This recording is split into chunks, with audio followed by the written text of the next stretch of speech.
ओम श्री सद्गुरुदेव भगवान की जय। चाहे आप कह लें कि गंगोत्री हो, यमुनोत्री हो, बद्री धाम हो, केदार धाम हो, चाहे द्वारिका हो, दुनिया का कोई भी हो, सब के सब जगह पर किसी न किसी ने महापुरुष ने भजन किया है। उनके जाने के बाद कालांतर में वही जगह तीर्थ के रूप में जाना जाता है। और भ्रांतियां भी वहीं से फैलना शुरू हुई है, जिसको रूढ़ियां कह लें। हम लोग वस्तुतः केवल मनुष्य जो है भाव का पुतला है, भाव लेके जाता है। हाँ, और भाव में अगर विवेक नहीं है तब भटकाव हो जाता है। जैसे एक चीज आपसे एक सिंपल सा क्वेश्चन पूछा जाए कि आप अपने बच्चे को अध्यापक से पढ़ाएंगे कि अध्यापक के फोटो से पढ़ाएंगे, तो आप क्या कहेंगे? क्लियर हैं आप?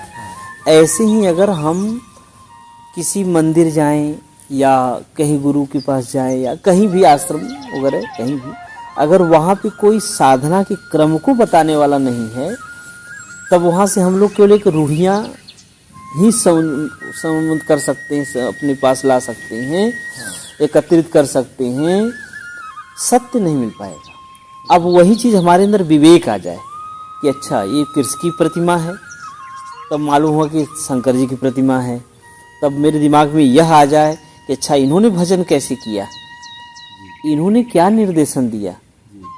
जब हमारा मन अगर ऐसा बन गया तब तो हम कुछ पा सकते हैं। और यह नहीं हुआ तो पत्र पुष्प चढ़ाया और जो है जो भी कुछ है अर्पण किया, इसके बाद फिर प्रणाम करके चले आए। पुण्य तो सृजन हुआ, लेकिन यह अभी वास्तविक जो रास्ता मिलना था वह नहीं है। दूसरी इसी से लाइन और जोड़ दीजिए कि हम सभी पढ़ना तो चाहते हैं, जीवन पर्यंत अगर प्राइमरी में रह जाएं, क्या बुद्धिमानी है? नहीं। और बिना प्राइमरी के क्या हम अपर क्लास में जा सकते हैं? यानी दोनों जरूरी है। तो हमको जो हमारे मंदिर हैं ये हमारे प्राथमिक पाठशाला है, चाहे वो राम का हो, कृष्ण का हो, शिव का हो, गणेश जी का हो, किसी का हो, महापुरुष का ही होगा। अगर हम वहाँ पे जाते हैं, जाने के बाद प्रणाम करिए, प्रणाम करने के बाद तुरंत सीखने की अवधारणा लाइए, इनका निर्देशन क्या है, इन्होंने नाम कैसे जपा, इन्होंने सिखाया क्या, बताया क्या। अगर उसको अगर आप अनुसरण करते हैं तब तो आपका वास्तविक प्रेम है। अगर आप उनकी बात नहीं मानते हैं तो आप लाख दुनिया का चीज़ अर्पण कर दो, अभी आपके पास वास्तविक चीज़ मिलने वाला नहीं। इतना ही सीखने के लिए हम लोग जाते हैं। मंदिर बहुत 5000 साल पहले मंदिर नहीं था, गुरुकुल हुआ करता था। बाद में धीरे धीरे लोगों का जाना आना कम होने लगा, तब समाज में जो है मंदिर महापुरुषों का स्थापित हो गया। फिर धीरे धीरे धीरे कालांतर में ऐसे बढ़ता गया, तो एक मंदिर 10 देवता, क्यों कर बसे बाजार। एक मंदिर हो और 10 देवता हो जाएं उसमें, तो हमारी श्रद्धा बढ़ जाएगी कि नहीं? कोई भी सामान है अगर 10 रुपए का है और आप 5 रुपए लेके जाएंगे तो मिलेगा? नहीं मिलेगा।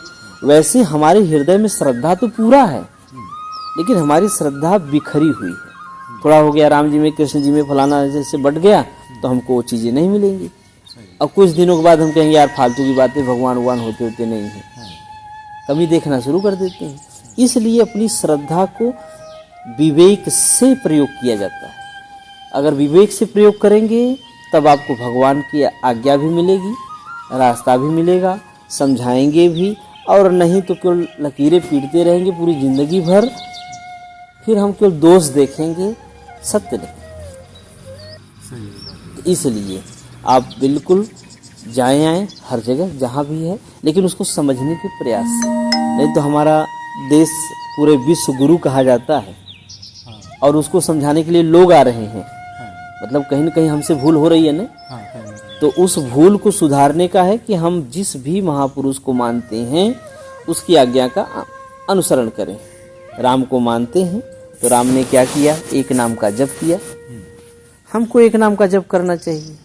उन्होंने अपने हृदय में एक को देखा, हमको भी एक को देखना चाहिए। उन्होंने अपने वर्तमान को देखा, मुझे भी वर्तमान को देखना चाहिए, या वर्तमान नहीं मिला है तो खोजना चाहिए। लेकिन तरीका वही है, नाम जपना है। नाम जपने से जो नाम के अर्थ स्वरूप कोई महापुरुष होंगे तो वह महापुरुष आपको निर्देशन के द्वारा या तो अपने पास बुला लेंगे या तो आप उनके पास पहुंच जाएंगे। फिर आपको तरीका मिल जाएगा। फिर नाम जप के उसको प्रैक्टिकल करिए कि भाई भगवान अगर है तो बातें करे। ठीक है, ये आश्वासन न दे कि तुमको अगले जन्म में मिल जाएगा। पहले थोड़ा हो तो थोड़ा मिल जाए, फिर बड़ा मिलने को तो बड़ा मिल जाएगा। कम से कम थोड़ा है तो उसका तो आभास हो जाए। तो आभास करने के लिए अक्षरशः पालन किया जाता है। अब अक्षरशः पालन में हमारी श्रद्धा जहाँ हो कहीं न कहीं तो होगी ही, क्योंकि जब तक न होती तो भटकता क्यों। तो मतलब वह जा रहा है, इसका मतलब उसके अंदर पुण्य का संचार तो है, केवल दिशा भर नहीं मिला है। तो दिशा मिलने के लिए थोड़ा देर नाम जप होना चाहिए। तो बस एक नाम छोटा सा, चाहे ओम कर लो। भगवान कृष्ण ओम जपते थे, आप जपिए। क्यों हम भटके अलग अलग। मान लो आपके मन में आए श्रद्धा से ओम नमः शिवाय जपेंगे, पहले उसको समझो कि अच्छा ओम नमः शिवाय का मतलब क्या होता है। भाई गाड़ी खरीदते हैं तो चलाना सीखते हैं ना, ऐसी लाके खड़ा कर देंगे, है ना।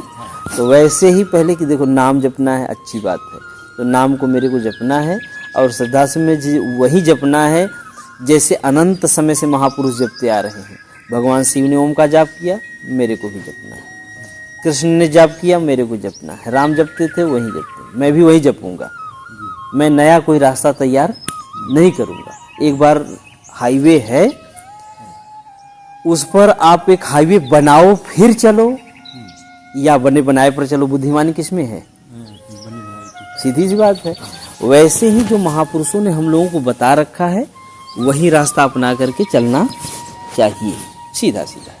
तब हमको कम समय में सत्य भी मिल जाएगा, जो मैं चाहता हूँ उसके लिए भगवान रास्ता भी दे देंगे।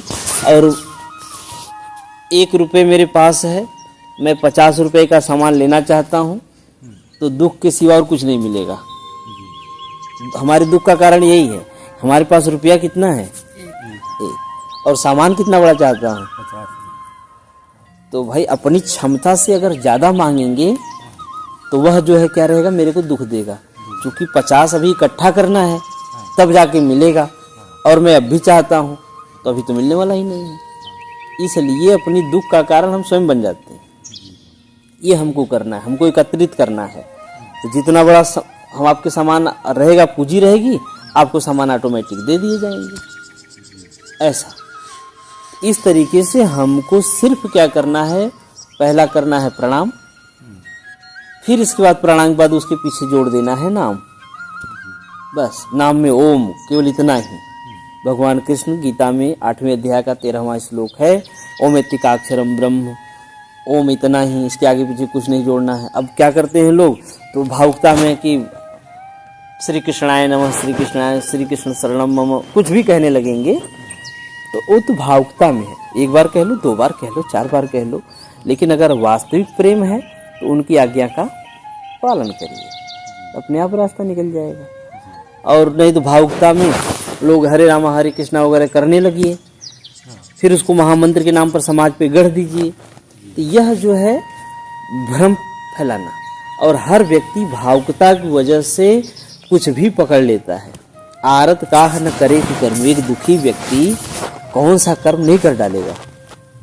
इसलिए आपसे कहते नहीं ठीक है वहाँ जाओ तुम्हारा ये काम हो जाएगा, चले जाते हैं ना। लेकिन अगर वहाँ जाकर के आपने तरीका नहीं पकड़ा तो कल फिर दुख वहीं आना है। जैसे गिरा हुआ नोट अगर मिल जाए, मान लिया, तो आप क्या करेंगे, उठा के चाय वो पी लेंगे, कुछ खरीद लेंगे, कितने दिन?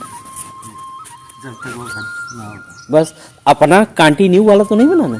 लेकिन एक गवर्नमेंट का है नौकरी, मान लो हर महीने आपको मिल रहा है, तो आप उसी हिसाब से खर्च कर रहे हैं, उसी हिसाब से बचत कर रहे हैं। इसलिए आप अपने महापुरुषों के पास जाएं तो सीखने की दृष्टि से जाएं, चाहे वह मंदिर में जाएं चाहे आश्रम में जाएं। 2 बार 4 बार ठोक के बजा करके रहन सहन सब देख कर दौड़ करके किसी को मत स्वीकार करो, चाहे कैसे भी दाढ़ी वाले बाबा दिखे चाहे बिना दाढ़ी वाले दिखे। ठीक है, पहले देखो, 1 बार 2 बार 4 बार 10 बार 20 बार 50 बार, नजदीक से देखो, दूर से देखो, रहन सहन क्या है, बोलते क्या है, रहते कैसे हैं, बताते क्या हैं, सब कुछ देखने ताकने बाद चलना शुरू करो। अगर वो आपको लगता है कि नहीं यह रास्ता अनादि समय से आ रहा है, चलना है, तो उसी रास्ते को पकड़ करके चलना शुरू करिए।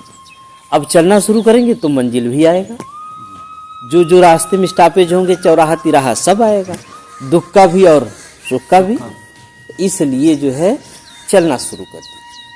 ओम श्री सद्गुरुदेव भगवान की